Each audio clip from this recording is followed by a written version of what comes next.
Hello guys. हम पढ़ेंगे many और मच में अंतर। मैनी और मच में डिफरेंस क्या है, इसको हम विस्तार से समझेंगे।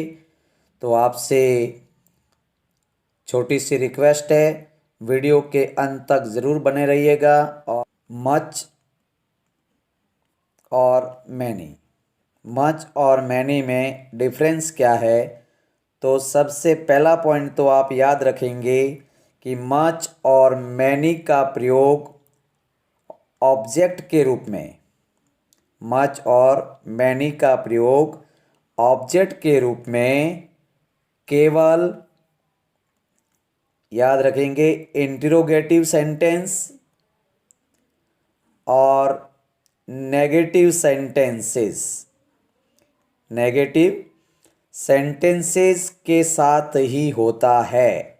ये बात आप याद रखेंगे। और इनका प्रयोग अफर्मेटिव सेंटेंसेस में ऑब्जेक्ट के रूप में नहीं किया जाता है। जैसे सेंटेंस आपका दिया हुआ है अफर्मेटिव, यानी अफर्मेटिव सेंटेंस है, तो उसमें इसका प्रयोग ऑब्जेक्ट के रूप में नहीं करते हैं। ये बात आप याद रखेंगे।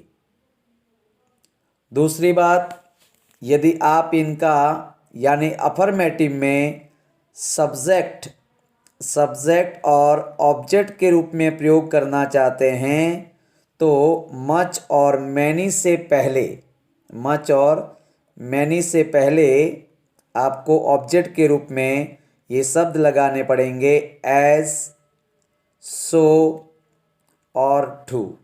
इन शब्दों का प्रयोग करना पड़ेगा, जैसे सो मच या टू मैनी, इस प्रकार।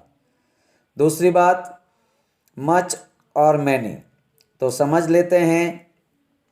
मच का जो प्रयोग है वो यानी किया जाता है अनकाउंटेबल नाउन से पहले, अनकाउंटेबल नाउन से पहले मच आएगा। और मैनी का प्रयोग होगा, वो यानी होगा प्लूरल काउंटेबल नाउन से पहले।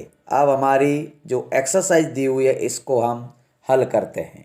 पहली एक्सरसाइज है, Riya hasn't learn dash dash lessons yet. अब आप ब्लैंक के बाद में देखिए नाउन कैसा है, ब्लैंक के बाद में देखेंगे नाउन कैसा है, लेसन्स। तो आपको पता चल रहा है कि ये नाउन यहाँ पे प्लूरल काउंटेबल नाउन है, यानी प्लूरल है। इसका मतलब हमारा राइट आंसर हो जाएगा मैनी।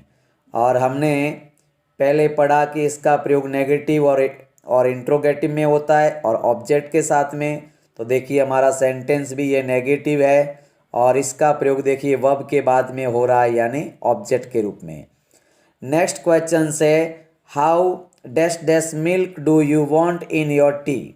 अब यहाँ पर कैसा नाउन है, तो मिल्क है ब्लैंक के बाद में, ये यहाँ पर अनकाउंटेबल नाउन है। कैसा नाउन है, यानी अनकाउंटेबल नाउन है। इसलिए राइट आंसर क्या होना चाहिए, मच।